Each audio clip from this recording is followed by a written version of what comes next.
Il est là pour son droit des réponses. Joël Cadet, éditeur, il est journaliste, directeur général du journal Impact News. Bienvenue. Merci, très cher D'abord, confrère. par curiosité, Joël Cadet est trop dans la victimisation ces derniers temps. On les voit sur les réseaux sociaux, s'attaquer aux autres journalistes, révéler des choses. On a l'impression que les métiers en général, la solidarité qui devait être notre boussole est mise à mal depuis un temps. Qu'est-ce qui ne va pas?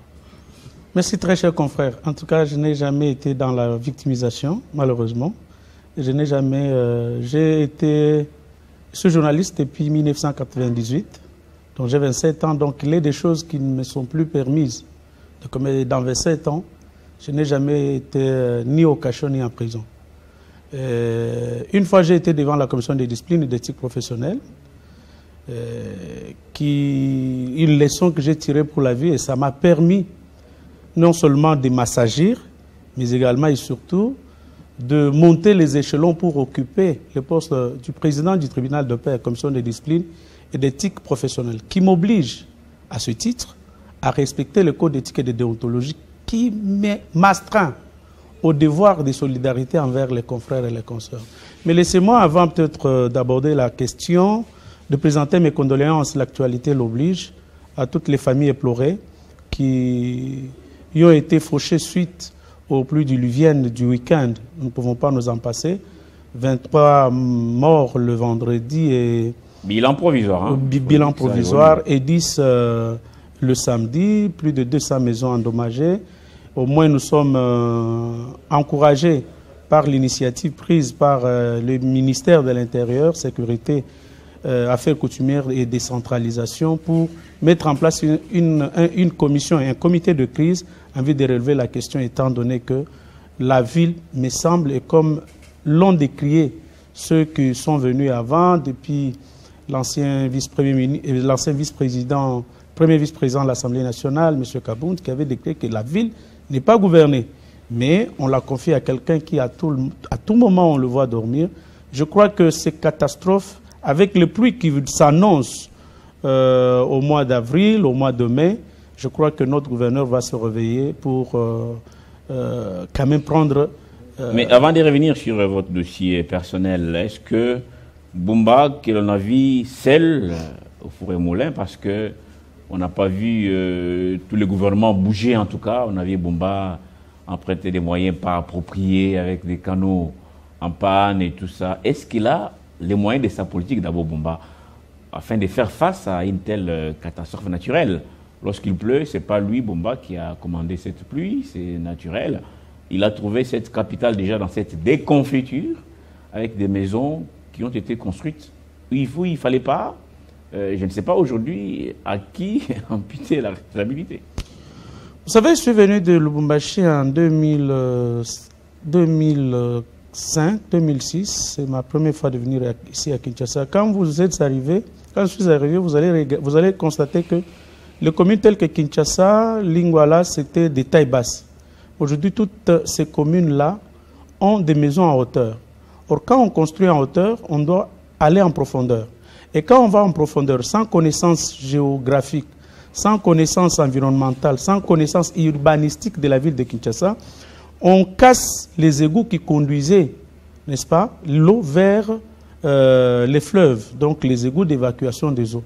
Donc vous allez constater que vers le quartier Sosimat, il y a des caciques qui ont acheté des maisons, qui ont construit en hauteur.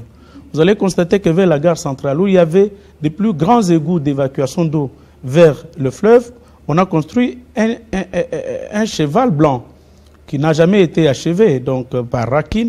Et donc, ces maisons construites ont fait de telle sorte qu'il n'y ait pas possibilité d'évacuer l'eau vers le fleuve. Donc, pour l'instant, il n'y a plus moyen que les eaux des pluies atteignent les fleuves Congo. Et le danger, c'est quoi? C'est qu'un jour, on se réveille. Là, ce sont des quartiers riverains de rivières. Donc, ça sont des quartiers riverains de Ndjili et de certaines rivières que nous avons à Kinshasa. Mais demain, après-demain, le danger est que nous puissions enregistrer les morts dans la commune de Kinshasa, dans la commune de Lingwala, dans la commune de Barumbu. Lorsque on pourra... Là, c'était la pluie de 2 jours. Mais supposons qu'on ait la pluie de 72 heures. Combien on va comptabiliser les morts dans la commune, par exemple, le long de la rivière Makelele, le long de la rivière Kalamou, le long de la rivière Gombe, combien on va comptabiliser? Lorsque toutes ces rivières vont quitter leur lit, donc, à quoi on va assister? Donc, c'est ici, non seulement ça, mais vous m'avez posé la question la plus importante, c'est est-ce que Mbumba a les moyens de sa politique? Je dis non.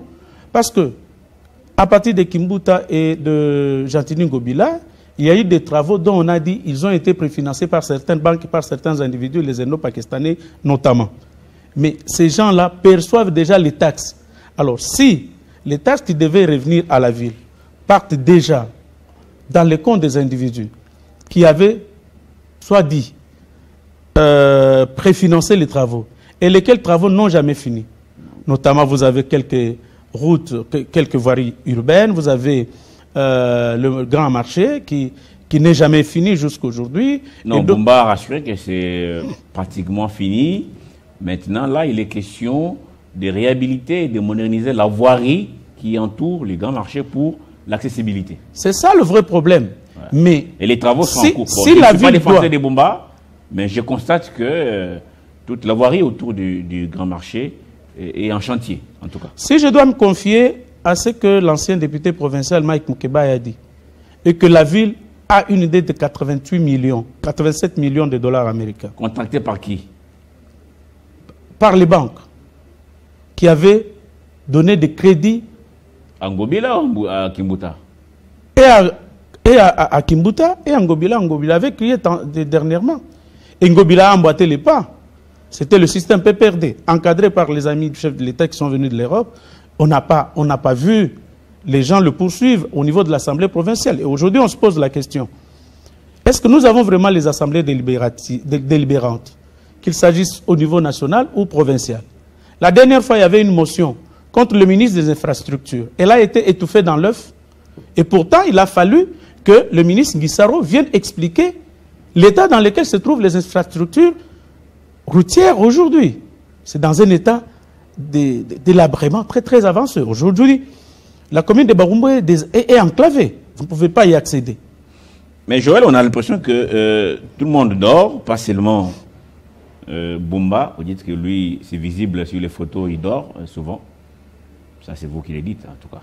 En tout cas. Oui, oui. Ça se fait voir dans les réseaux sociaux. Tout le monde dort, mais tout le monde dort. Hein. L'urbanisme habitat dort. Affaires foncières dort. Ou dorment, je ne sais pas, les affaires foncières. Les services des cadastres dorment. Vous avez dans cette ville des parcelles de 3 mètres sur 18, où les gens coulent de 8 niveaux et tout ça. Est-ce que c'est normal? Est-ce qu'on n'est pas là dans la promotion, de manière inconsciente, la promotion des bidonvilles? Alors que Kinshasa devait être le miroir, une ville urbanisée, une ville propre, une ville où il fait beau vivre. La toute première chose que je dois dire, Crispin, c'est... Je l'ai observé dernièrement sur votre plateau ici, il y a absence de l'autorité de l'État à Kinshasa. Et ce, dans tous les domaines. Donc, vous voyez comme si les gens, comme nous vivons, nous les Bantous, on vit comme si on avait la vue au bout de notre nez. On ne voit pas le lendemain. C'est là où vous voyez quelqu'un, au lieu même d'aller acheter un grand espace encelé. Adolphe Mouzito nous a dit dans une étude, ici, dans une de ses tribunes, que Kinshasa est habité à 5%. 5 ou 10% seulement. 5% seulement. Oui, donc les 95%, c'est encelé à Maluku et c'est inhabité. Vous voyez quelqu'un refuser, mais prendre la maison comme celle de l'espace de 3 mètres sur 10 et il va en hauteur sur 8 étages par exemple. Et avec possibilité d'un effondrement. Avec possibilité d'un effondrement. Et conséquence, on va enregistrer encore les pertes en vies humaines. C'est là où je salue la décision que venait de prendre Mme Akassia, ministre d'État, ministre des Affaires foncières, lorsqu'elle a interdit les morcellement des parcelles dans toutes les villes, sur toute l'étendue de la République démocratique. Mais ce n'est pas encore appliqué. Les gens continuent à payer les 2 mètres sur autant, tout ça. Chaque jour ici, nous, on constate que cette décision de la ministre n'est pas respectée. C'est une disposition réglementaire. Lorsqu'il y a une disposition réglementaire, il appartient maintenant au ministère public qui est chargé de poursuivre les infractions, qui est à la quête des infractions, de poursuivre ceux qui sont en déphasage avec la loi. Mais lorsque les décisions prises par le gouvernement ne sont pas suivies par la justice censée être indépendante, il y a un problème. C'est là où je dis qu'il y a absence de l'autorité de l'État dans tout le domaine. Hein, vous avez vu, même dans le domaine de la circulation routière, comment est-ce que Kabé a été tué. Et ce par ses propres compères, coéquipiers, du même corps. Tout simplement parce que la plupart d'autorités ne s'engagent, violent le sens unique. Mais Joël Kadé, finalement, qui doit agir? Tout le monde s'est plaint. Quand vous suivez nos autorités, chacun à son niveau s'est plaint. Est-ce qu'on attend Dieu le Père pour agir? Ou des anges peut-être qui viendront réglementer les choses dans notre pays? Quand vous voyez le comportement de nos frères conducteurs de taxi-moto qu'on appelle ici Wewa, les gens de taxi jaune et tout, les sens cyniques, donc on s'en fout de tout. On dirait que l'État a finalement cessé de fonctionner. Maintenant, c'est chacun fait ce qu'il veut. Par respect pour votre précieux plateau, je m'étais dit, j'ai envoyé mon droit de réponse que vous alliez lire, tout simplement.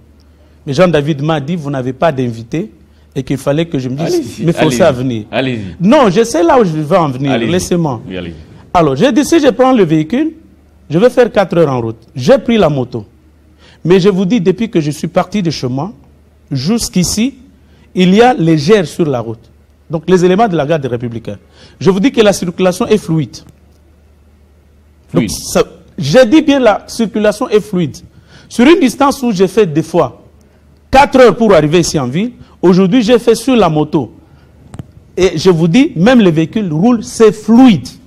Sur mon compte Facebook, j'ai même dit, pourquoi ne pas même décréter la ville de Kinshasa en état de siège? Donc, la confier par exemple aux militaires. Nous avons des militaires qui sont au-delà de l'âge d'aller au front. Pourquoi ne pas confier la ville à un militaire, nommer les bourgmestres, des militaires et des policiers, de telle sorte qu'ils nous remettent, comme eux c'est la discipline, qu'ils nous remettent un peu de l'ordre, aussi bien dans la circulation routière que dans la construction.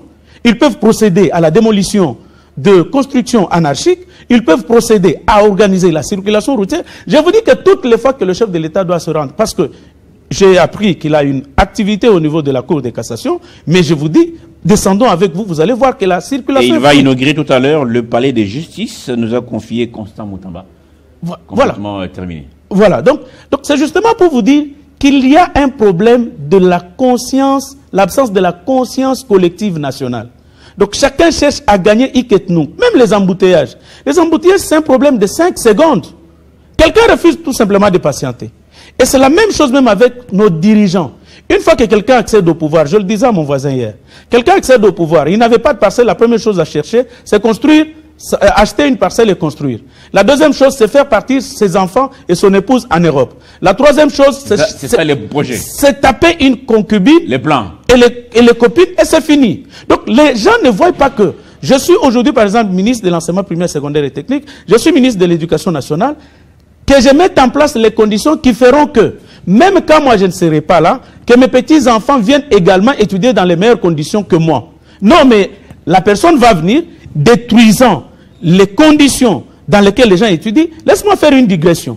Aujourd'hui, on a adopté chez nous le système LMD. Est-ce que vous savez que ce système-là détruit totalement notre système éducatif? Ah, complètement. Et l'avenir de nos enfants, c'est complètement perdu. Moi, j'ai un enfant qui me dit qu'il est en 3e. Ma fille aînée, elle est en 3e LMD. Mais moi-même, je ne comprends pas. Tu es en première session, c'est deuxième session, c'est premier semestre. Je n'y comprends rien. Mais on dit non, on donne les grandes lignes aux enfants pour qu'eux-mêmes aillent mener les... Mais pourquoi il n'y a pas un débat engagé au niveau de l'Assemblée nationale, par exemple? Parce que cette question est devenue un problème. Donc, vous voyez que nous avons abordé plusieurs sujets, mais qui racontent un seul élément, c'est qu'il n'y a pas de vision globale dans la gestion. Donc, il n'y a pas une définition des politiques publiques dans la gestion de la res publica. Et lorsqu'il y a l'absence des politiques publiques en matière de l'éducation, en matière de transport et voies de communication, en matière des infrastructures, lorsque vous n'avez pas cette vision, en matière de la communication immédiate. Aujourd'hui, on reproche à la RFI que lorsque nous gagnons les villes, elle dit que les M23 a replié, a laissé les espaces, mais lorsque l'armée rwandaise gagne les villes, on dit que non, le M23 a gagné les villes après de lourds combats. De lourds affrontements. Donc vous comprenez. Mais ça, c'est le prolongement. La RFI, c'est le prolongement de la politique étrangère de la France. Mais qu'est-ce que nous avons comme politique de la communication dans notre pays, qui va faire en sorte que on dicte à Télé 50, voilà, vous devriez communiquer au-delà de l'objectivité, de l'impartialité de l'information, mais voilà ce que vous devriez communiquer. Quelle est la communication en ce qui concerne la défense de la patrie? Il n'y en a pas. Dans tout le domaine. Alors, c'est là où je dis, j'interpelle le président de la République, tout le monde va le regarder. Pourquoi? Parce que Mobutu a construit une idée dans ce pays, de telle sorte, une idée pratiquement fondée sur le paternalisme hérité de la colonisation. C'est-à-dire tout, ce sont les Noko qui font et nous, nous bénéficions. Tout, c'est le président de la République qui fait et nous, nous bénéficions. Là, on ne pose pas la question au bourgmestre, dont un seul trou sur la route devant son bureau, prendre tout simplement les caillasses d'une maison cassée à côté, venir remblayer et prendre un peu du ciment, mettre à cet endroit-là. On refuse de poser la question au bourgmestre. On dit, tu sais que Yakota il a dit Solikamboy. Donc voilà un peu dans quel cadre nous sommes. C'est là où je dis, il lui revient encore une fois de plus d'étonner, aussi bien sur ses ministres que sur les gouverneurs. C'est là où nous nous battions ici. Les gens ont cru que c'est pour que Tshisekedi prolonge son mandat. Sur la révision de la Constitution, pourquoi? Parce que aujourd'hui nous sommes dans un système où le bourgmestre doit répondre devant le conseil municipal. Le maire doit répondre devant le conseil urbain.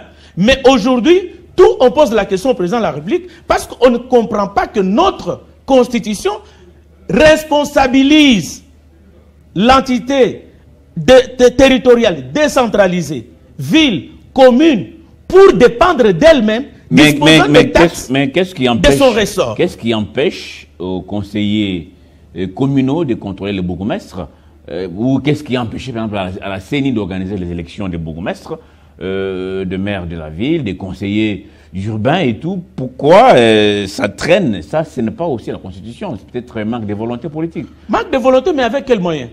Parce que j'ai dit ceci. Il y a toujours des millions détournés dans ce pays. Une des raisons pour laquelle moi, Ndanga, j'ai soutenu la révision de la Constitution, le changement de la Constitution, c'était que notre République est hyper institutionnalisée, de telle sorte que sa gestion est rendue constipée. Donc il n'y a pas moyen que la République évolue. Vous avez 137 communes rurales, 147 communes urbaines. Nous avons 39 villes. Alors, mettez les maires à toutes ces 39 villes. Mettez les conseillers communaux, les conseillers urbains, qui est le conseil urbain, à toutes ces 39 villes. Mettez les bourgmestres à toutes ces 137 communes rurales, à toutes ces 147 communes urbaines et les conseillers municipaux. Combien d'argent vous allez leur payer? Ça, c'est juste là. Je n'entre pas dans d'autres dispositions parce que le conseil, même au niveau de la chefferie, on doit élire le chef et on doit élire le conseil de la chefferie. Combien d'argent on va dégager? Or, si on supprimait toutes ces institutions-là, l'argent qu'on va engager, on peut maintenant l'affecter au développement du pays, à la construction des infrastructures. C'est là où je dis que tout maintenant reste aux mains du chef de l'État, garant de la nation et du bon fonctionnement des institutions de la République conformément à l'article 69 de notre Constitution. Donc, si lui-même n'y prend garde, donc tout le monde va tourner contre lui à la fin de son mandat pour dire que c'est lui qui a échoué. Très bien, alors on revient sur notre thématique, parce que la solidarité est mise à mal actuellement, avec des journalistes qui s'attaquent. Et vous dites que vous avez été victime d'un confrère qui est passé sur ce plateau. De quoi il s'agissait, Monsieur Joël?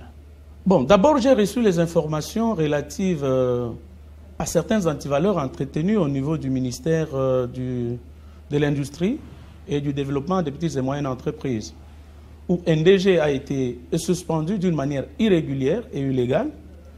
Et le DG est suspendu outre cela, les informations parvenues à notre possession faisaient état que c'est la chasse à l'homme que le ministre Louis Watoum a mise en place pour faire remplacer ses propres sœurs, ses propres frères, ses nièces et neveux et membres de son parti politique.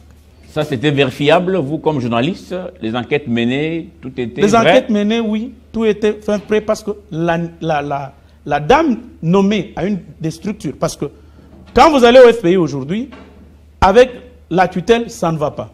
Toutes les autres structures, ANADEC et consorts, relevant du ministère de l'Industrie et du Développement de petites et moyennes entreprises, sont en conflit avec le ministère.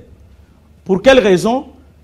Les conseillers ou les membres du conseil d'administration de ces structures voudraient qu'ils soient caressés dans le sens de leur poil.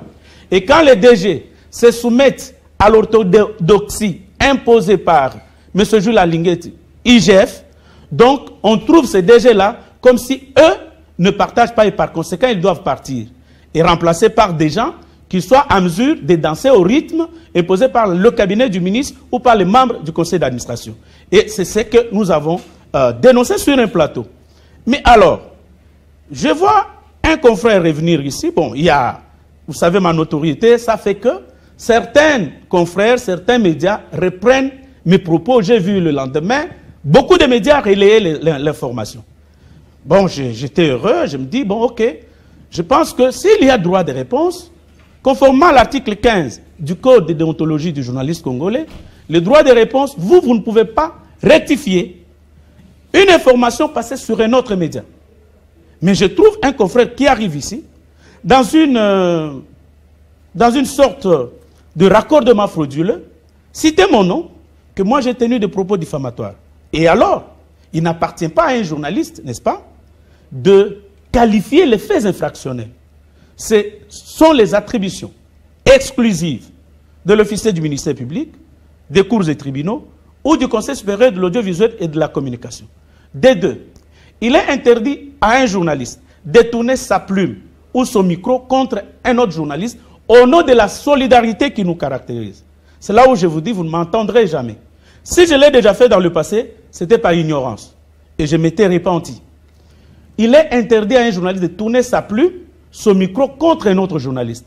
Mais je vois un confrère venir ici, citer mon nom sur un plateau où je ne suis pas.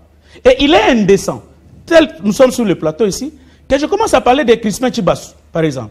Que je commence à parler de Johnny Kaninda. Que je commence à parler de Pi Gérard Elenga. À mal, alors qu'il n'a pas la possibilité de me répondre. Ou que je sois sur un autre plateau, que je parle de vous, que je connais.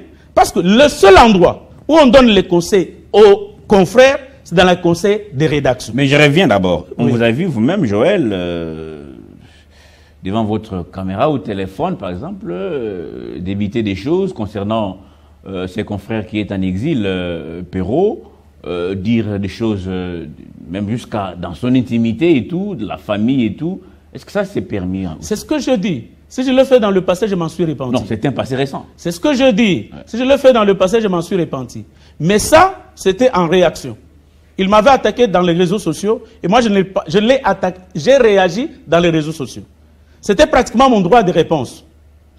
Pourquoi? Parce qu'avec lui, nous sommes liés, non seulement par la solidarité co-fraternelle, mais nous sommes une famille. Et à ce titre, avait-il des choses à me reprocher? Ce n'est pas sur Internet, ce n'est pas sur X, ni sur Facebook qu'il pouvait m'attaquer. Il pouvait m'appeler Manseba. Voilà ce qu'il y a, ça, ça, ça et ça. C'est votre neveu? Je le répète. Et donc, si je l'ai fait, et si vous allez constater d'ailleurs, que depuis que je le fais, il ne cite plus mon nom, et moi je ne cite plus son nom. Pourquoi? Parce que la famille également est intervenue. Donc c'est justement pour vous dire, là, ce n'était pas dans un média, ce n'était pas un journaliste à qui je me suis attaqué à un membre de ma famille. Et j'ai utilisé les mêmes voies et canaux. Quand vous lisez les articles 104, 105, 106, 107, 108, 109 de la loi, de l'ordonnance loi numéro 013/0023 du 13 mars 2023 portant modalité d'exercice de la liberté de presse en République démocratique du Congo, dite la loi Mouyaya, on fixe les modalités de droit de réponse, de rectificatif, de mise,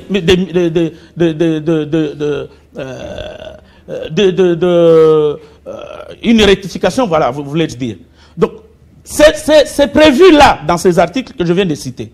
Et ces articles disent, la réponse doit être faite dans les mêmes conditions et par les mêmes voies et canaux. Le confrère, mon neveu, m'a attaqué dans les réseaux sociaux. Par quel moyen je devais donner mon droit de réponse? C'était dans les réseaux sociaux. Alors, aujourd'hui, pour ne pas entrer dans des polémiques, parce que je n'aime pas des polémiques entre journalistes, quelle est votre lecture lorsque vous voyez des journalistes défiler sur le plateau de télévision, X s'attaquera tel, ou des journalistes dits alignés ou engagés, qui, au nom d'une tasse de café dans un restaurant, une promesse d'un visa, ou les dons d'un véhicule cash de troisième main, parce qu'il y en a aussi troisième main, perdent un peu les nords, comme on dit, et se mettent à débiter des choses, à critiquer les autres journalistes. On les voit maintenant, même les aînés, les gens que nous, à l'époque, prenions pour des modèles. Ça, c'est quand même gravissime. Qu'est-ce que vous dites à toute la corporation ce matin, les gens qui vous suivent à travers Télé 50, par rapport à ce que je viens de décrire ici? Bon, il y a eu un poison qui avait été inoculé dans la presse quinoise. Un poison? Un poison.